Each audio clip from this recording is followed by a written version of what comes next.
Hey guys, welcome back to my channel. I am Warrior Woman 91 as always, and this is Teresa Jester Bell. Go over, subscribe to her channel, or she'll probably scream at me later. So, just like DW. As you guys can see, we are going to be talking about Arthur today once again because that is one of my top videos, and Teresa and I were talking about it. And I'm sorry, my voice is still kind of low and congested. I haven't been on this channel in a very long time. When was the last time you were on?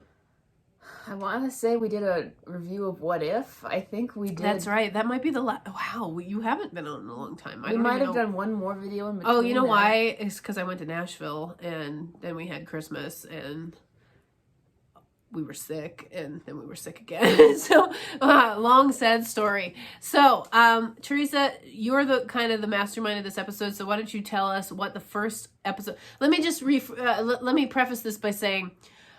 As you may have seen in our previous video where we talked about Arthur, Arthur was probably the most primary cartoon series that we watched as kids.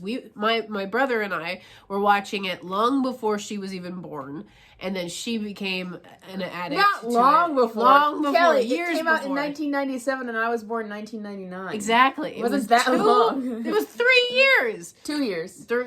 Whatever. Anyway, so the point is Arthur was... If you were a 90s kid and you didn't watch Arthur, then you did the 90s wrong. So, that's all I'm saying. Throwing some shade to some of my friends who actually have claimed that they grew up in the 90s and didn't watch Arthur. What is wrong with you? Anyway, so the point is, there's a lot of disturbing things in these childhood shows that we just are trying to get off our chests after so many years of trauma. And so Teresa has compiled yet another series of Arthur episodes for us to discuss. The last time we talked about Arthur, we talked about the most controversial episodes. And this time we are talking about just some... Basically, just can you believe that they put this in a kids show kind of thing? They're not necessarily controversial. They're just really weird and wild. The first episode I want to talk about is one of the most famous ones. It's Arthur's Family Vacation. This episode would be on constantly, and they would just rerun it constantly. And as I don't watched know why. Because that was one that actually was based on one of the books and one of the most famous books. That's just why it kept getting played. I even had a sticker book of it. But as I watched it, there's a lot of crazy moments in it. It's a DW heavy episode. One of the craziest moments, though, is the running gag through the episode is there's this giant blow-up shark that they have to take on vacation. We're recording. Arthur just walked in just now. DW, we're recording. Anyway, there's this giant blow-up shark that they have to take on vacation. DW's very attached to it. It's strapped to the top of the thing. And at one point, I guess the shark, we're to assume, flew off of the top into somebody's truck. And so the dad says, hey, DW, look, that person has a shark just like... Oh, I didn't notice this, but... He talks, he says 2 words, but you don't hear it. It just goes, oh. Somebody else has a shark just like... Oh, honey, are you sure you tied Arky Shay on Ite? It bleeps out his words. I'm like, Arthur's dad swore in that episode this whole time. I have the clip and I'll send it to you. Yeah, you'll have to. We'll put the clip in here. I'm going to splice it all in. I didn't even notice it. I remember hearing that for so many years over and over again and thinking, that is the oddest place. It's like a cuckoo clock sound. And I thought, that is just the weirdest thing. Why did they put that there? Because it's just so out of place. And now, Teresa was actually the one that brought it up to me.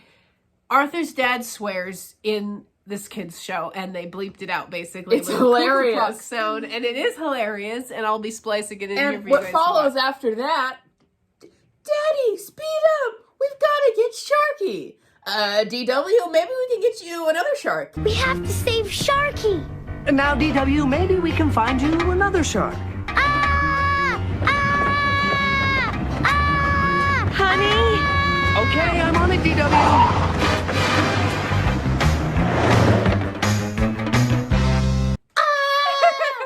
She makes this dinosaur, and her tongue is like, ah! And then the dad, his eyes go huge. But it's so much like overacting, but it's an animated show. Yeah, but it takes him a while because then she's like, honey, and then he's like, okay, and then he goes and gets it. So I guess he was just with those giant eyes of his for a while as she was screaming. That also has the moment of gas chamber. So wait, it's because the baby needed to be changed, right? Yes. And then DW yells, gas chamber. Oh, did we run over a skunk? Gas chamber!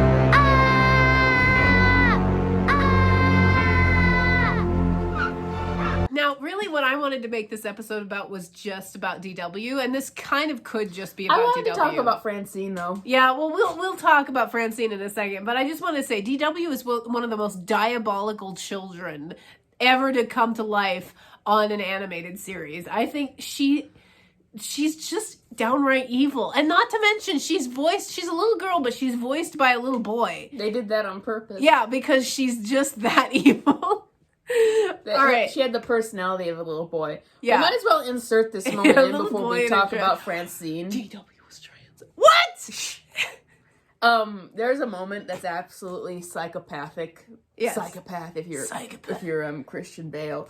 Robert Pattinson. But there's this episode, I didn't watch the one in full, but it's this moment that's stuck in my mind for years.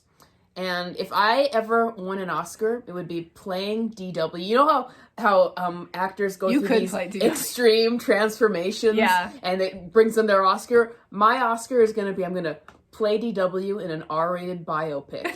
And it's going to have this moment in it. So she and Arthur are stuck at home. They're drawing pictures. Yes. And Arthur draws a picture of a dog. And he's like, a dog. And he's bored. What did you draw? A stick. A stick?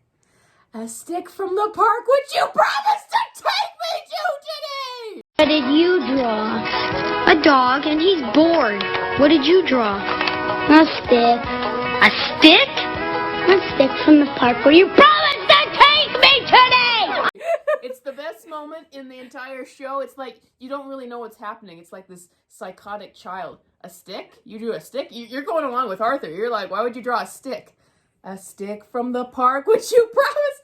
How she would kind of connect the dots. It made sense in her unhinged mind. It made perfect sense. DW is a psychopath. She probably ended up in corporate America, torturing the life out of the minions that she has to manage. Because she's got HR terrified of her. Yeah, no one can fire her. because Arthur has now ended. In the final episode, they made DW become a police officer, one who specifically gave out tickets to people, a street cop.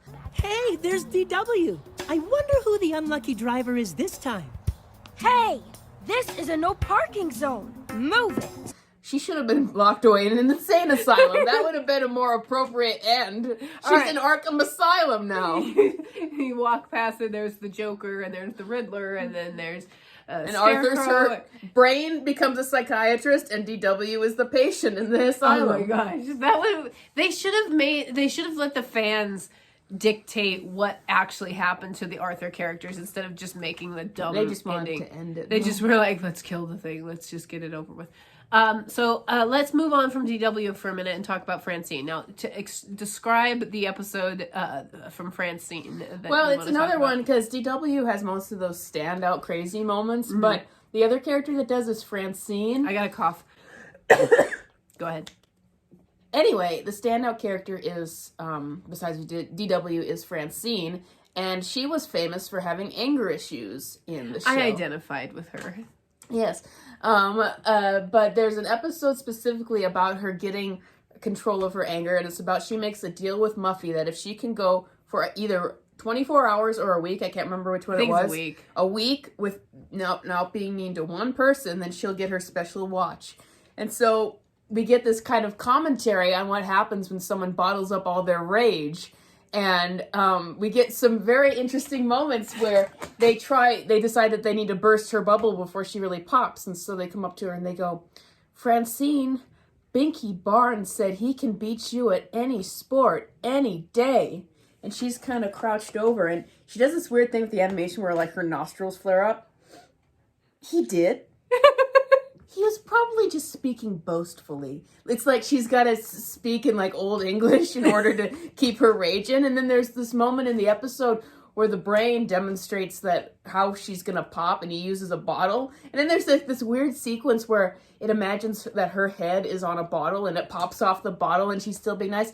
My, isn't it a lovely day? A griffin, a griffin, a griffin. She's gonna sail clear to the next town. My, but it's a lovely day. Wow! Mommy! Some kid's head fell in our yard! What a beautiful lawn. Her head is soaring through the sky, and then it lands in a kid's yard. Mom, a kid's head fell in my yard! Quite frankly, I'm pretty sure that this is a retelling of things that have happened in my own life of bottled rage. But we'll set that aside for... Don't try to steal my wallet. You'll find out what happens. So I'll link that video in the description. I thought you were going to say I'm going to link my wallet in the description. Anyway, so here's one interesting thing about Arthur is a lot of the female kid characters are very boyish or tomboyish. So DW is voiced by a boy and has a lot of almost male qualities about her. And it's kind of the same with Francine. Francine is voiced by a girl, but is very, very, very tomboyish. And I thought that was interesting. Just for me as a kid, I never considered myself necessarily a tomboy per se, because I did like dresses. I was like all into that. But I never, I don't know, this is going to sound almost woke, and I don't want to sound like that. But I guess what I'm trying to say is I never felt like I couldn't go out and play in the mud as a girl or anything like that, or like go out and play like I played video games. I did a lot of one of my favorite things to do when I was like 6 was make mud. I would just take the water and just pour it in dirt, and I would feel really good about myself afterwards. Anyway, so but my point is this, I think this was kind of part of the culture of the 90s, is like they were making girls more boyish. Yeah, but not in like the woke way that they do now, like to suggest that women can be men and men can be women. Like we've taken it up to another notch. Let me just finish my thought. Like girls were kind of encouraged to be tomboyish, and I don't necessarily think that that's a bad thing either way. I don't think it's a bad thing if girls are more girly, but I always identified more with a tomboyish girl, even though I wouldn't necessarily consider myself a tomboy per se, because I played with Barbies. And so did my brother. That was just the culture of the 90s. You always had to, it couldn't just be a male protagonist, had to be a strong female lead. I don't mean strong as in strong, I mean prominent. Strong personality female. Like Mac and Jag and stuff like that. Like there's even the meta joke of that in Tiny Toons, not a good show, but there was a meta joke about it, he's like, I need a best friend in this show, and then they create Babs Bunny, and then he's like a girl, and she's like, welcome to the 90s. Yeah, that was the producers trope. Being like, this is what we have to do now. Yeah, this is like the trope that we have to include into the show. But I just think it's funny how everything nowadays feels like it's so dumbed down. We can't actually acknowledge anger in a, even like a healthy way. And I'm not saying that Arthur necessarily is the definition of a healthy way, but I like that the show did address, like, kids do get mad. Kids do have the urge to hit each other. Buster's parents are divorced. I know, all this stuff. Like they actually talked about real things, and I don't think that's a bad thing. And this is the thing that I liked about the 90s, at least the shows that I watched, race was not an issue. Like, there was always, like, multicultural kids in the shows that I watched, but it wasn't like it is nowadays where it's like, oh, the first black whatever, or the first Latina whatever, or whatever it is. I'm so sick of this. It's not first anything. We've been watching this stuff since the 70s. Like, there's so much content, and like I said, in the 90s, I didn't care. I thought racism wasn't a thing anymore. I literally remembered this thought going through my head as a kid in the 90s. Wow, I'm glad we don't have to worry about stuff like that anymore. Yeah, I thought that when I was a kid in the early 2000s. Yeah, and then Obama was elected and all of that changed. We're getting off track from DW and Arthur. All right, so we talked about Francine. Did we have any other things that we wanted to talk about other than just the fact that that's just a really wild and weird scene? Well, there's the episode where, this is not a DW one, where Muffy and Francine have to live together. And I don't even remember that. Oh, that's the one where she's like, where her dad's like, Muffy, if you're not over, who will play football with us? Oh, please. That where she's on the phone in the house calling the dad about how she's leaving. You don't remember this? I vaguely remember. Famous. It's been a long time. So the premise of the episode. Oh, does Muffy go to live with Francine? Yes. Okay. I remember that. Yeah. It's coming back to me. When Muffy is like, we're not gonna walk to school. I'm gonna drive. That's and 2 right, seconds later. yes. Well, how did we get here so fast? Francine, you forgot your lunch. I'll leave my bike at home so we can walk to school together. Walk? All the way to school? Are you joking? I'll see you there.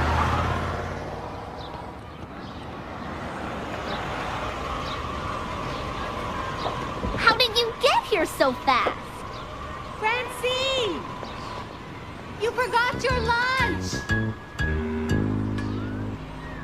You want my driver to take you back? It's right next to the school. I know their apartment complex is right next to the school. Yeah, I remember that. But what was your third episode that was like the most important to talk about? I wanted to talk about the S-stick thing, and we did. There's people were saying DW becoming a street cop is referenced by the episode where Arthur's going to a race, and she actually tries to police him throughout that entire thing and get a megaphone. I think she climbs a tree and she gets stuck or something. Yeah. But do you think DW was meant to be a straight up villain in the show in the beginning, and that kind of changed? Because then there were some episodes where she was the protagonist. Well, so I actually, there's another episode that I would like to talk about before we finish this show, but I think that she was the quintessential annoying little sister that is so exaggeratedly bad that she's beloved because of how annoying she is. But I think that I do agree that she did, like, there are episodes, especially early on, like the episode with Spanky. This is one of the ones I wanted to talk about. Spanky dies, and they actually deal with the fact that she had a pet, and the pet died, and she has to deal with it. That really bothers me. Hang on. That episode bothered me mostly because I had a pet die right around the time that episode aired, and so I felt kind of the same thing that DW was going through at the time, and so I resonated with that episode, and I like that some shows actually deal with that. Dad, why won't Spanky wake up? Oh, I think he's dead, honey. Dad? Well, when is he gonna stop being dead? He has to drink his tea. Is something dead? Spanky's sleeping and he won't wake up. Oh. Will he ever wake up, Dad? I'm afraid not, honey. Spanky's gone now. But we could give him a nice funeral. But I don't want Spanky to be dead, Daddy. Here's the problem, though. There's other shows that I've seen try to deal with that, and they deal with it in such a secular way that it's not consoling at all. You guys in the secular world, I don't know how you deal with death, honestly. I couldn't do that. But that's beside the point. My point is, I like it when kids shows deal with real issues. I'm not saying, especially when your audience is broad-based and you can't necessarily put, you know, whether it's the network or whatever telling you that you can't put, you know, religious elements into it, whatever. But actually, at least just addressing these issues or things that happen, and maybe parents should talk about them with their kids. I don't mind that. I like that a lot. I was only bothered by the way her Dad, something's wrong with Spanky. I think he's asleep. I think he's dead, honey. Dad's just baking a cake. I think he's dead, honey. Just continues to stir the cake. I don't know. That just stuck in my head, the way the dad handled. I think he's dead, honey. It's like, by the way, I want to talk about dad this. is not the best example of how to I deal want to with talk about this. This goes back to the vacation episode. I hate it when parents are savage, because there's one point when Arthur says, "Hey, if I'm old enough to take out the trash, I'm old enough to pick my own vacation." Did you really think that was going to work? No. That is an idea, though. Really? You could take out the trash. I hate it, that sassiness. That does not help. I like that Teresa can just recite these episodes. Meanwhile, I looked it up yesterday. Well, I didn't do any research other than I think I watched the Sharky episode, or at least the part. So I apologize that I am not as well versed as I ought to be. I feel the Spanky episode, but let me fast forward. You know what? One of the things that they did do with DW that I think made her a little bit more appealing to people kids, but adults watch Kids. it too. I really liked that they took the Spanky thing and they continued to have it come back up throughout the show. So later on, when she's like what is she like, making up her magical world or whatever, and she rides the deer and she has to rescue Spanky, and then Spanky turns out to be an eagle, and the eagle has to save her, but then Spanky dies. I love it that they actually brought it back up, and they made DW kind of almost like a tragical connection to that one thing. I never even got that connection. I never realized that. I like that. I thought that was really good storytelling. I want to say one last thing. Show. One last thing regarding DW. I'm just thinking about how maniacal she was. I like was. how this episode is just kind of us talking and not really. Yeah. There isn't really a point to it. We could just call this more talking about Arthur, but I feel that she started out just to be the exaggerated, annoying little sister. Yeah. And then I noticed as the show went on, she was still that, but it became, they kind of made the Tibble twins be the new evil kids who are exaggerated. Interestingly, they also, I can scream louder than you can. Ah! They all had like DW the writers of personalities. Arthur, whether it was Mark Brown or who wrote the original books or the writers of the show, I feel like they had issues with kids screaming, and so that's why they would write all these evil kids screaming in the show. What did you do? Blood! Mrs. Tibble! DW's face is bleeding! I think it's broken! I think, here's what I think. I think this is just a theory. I have no idea. This is just me speculating. But DW was supposed to be the original antagonist. Or anti-hero, whatever. She was supposed to be the quintessential annoying little sister, and then they decided that probably the writers or whoever said, we need to start softening her character a little bit, because otherwise then we're telling kids to hate their little siblings.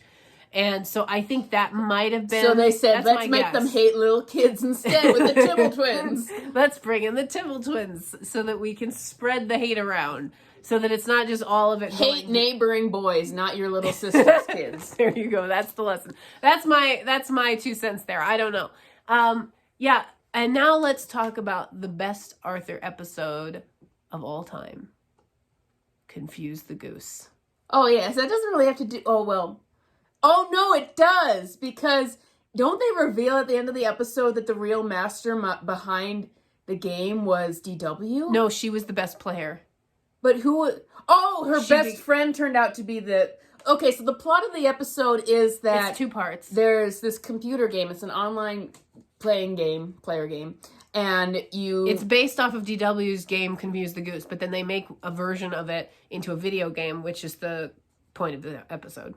Yeah, and they have to defeat this mysterious player on the other side to get the high score. Yeah. And they start to lose sleep over it and all that stuff. So finally, DW is the one to defeat them, and it's revealed to be her best friend, Emily. Yeah. On the other side. I remember now. I remember Sue Ellen was supposed to be the mastermind, and then she couldn't do it, and then DW was the one. So apparently angry little sisters are very good at video games. Well, no, the point was because it was based off of DW's board game that she was able to play the video game better than anybody else. I guess no one will ever beat Forehand 451 now. Well, there might be someone. You want a little white ice cream, Mr. White Whale? You can't be serious.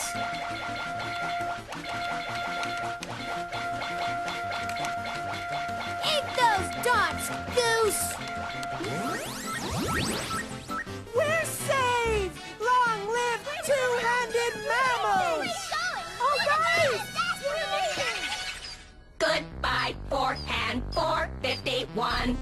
Who is this Disaster Warning 99? I don't know, but she's good. There's also a part 2 to that has other elements to it, but this is, you know, when there's a show, when you were a kid, this is what would happen, especially with me and my brother. There would be a show that you guys would watch, and then there would be an episode that would be so good and it would blow your minds. It would be some of the best writing that you've ever seen. And it would be an episode that would like rarely come on. So then when it would come on, it'd be like, everybody stop what you're doing. Everybody run into it's on. That's it's that episode. Streaming has become a little bit more convenient because because now then you don't have to watch wait those episodes for the eclipse to happen for the episode to come on. And then the eclipse happens, the episode comes on, and everybody has to shut down the rest of the house so that we can all go and watch this thing. So that was that. That episode was what was that episode for me and my brother. And were you involved at this point? I was involved because I knew to can't remember be how old excited you were. about it because you were excited about it. Yeah, Teresa just kind of followed I always along. enjoyed the sequel to that episode more, where they I agree. Confuse the Goose is upgraded,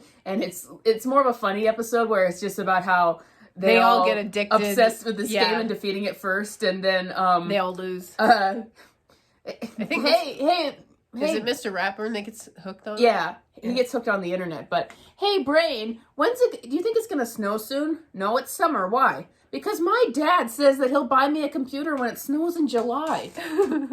Just all kinds of silly things in that episode. But though that 2-part episode was my favorite Arthur episode. It was the one that we would shut down the house for. There was all kinds of shows where that would happen.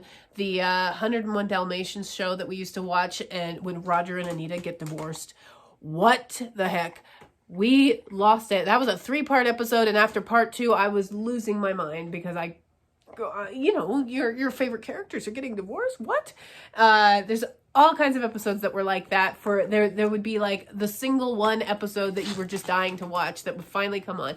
We were totally 90s kids, even though Teresa didn't actually technically. I was born in 1999, and according to Mace Windu, you are on this council, but we do not grant you the rank of master. That's what that means. That's what Teresa is. What? This is outrageous. It's unfair. Teresa was. How can you be born in the 90s and not be considered a 90s kid? Take a seat. Take a seat. Teresa definitely was born in the early 2000s because she gets all of the prequel Star Wars trilogy references. Very important. All right, so that's what we got. We've gone for 23 minutes just rambling about Arthur, which is what you guys are here for. Thank you guys for watching this channel or this video. Please like this video, subscribe to the channel, ring the bell to get notifications, and comment below what you guys thought. Check out her channel over at Jester Bell. Follow her on Twitter, Teresa Campagna with an H, and I will talk to you guys on the next video.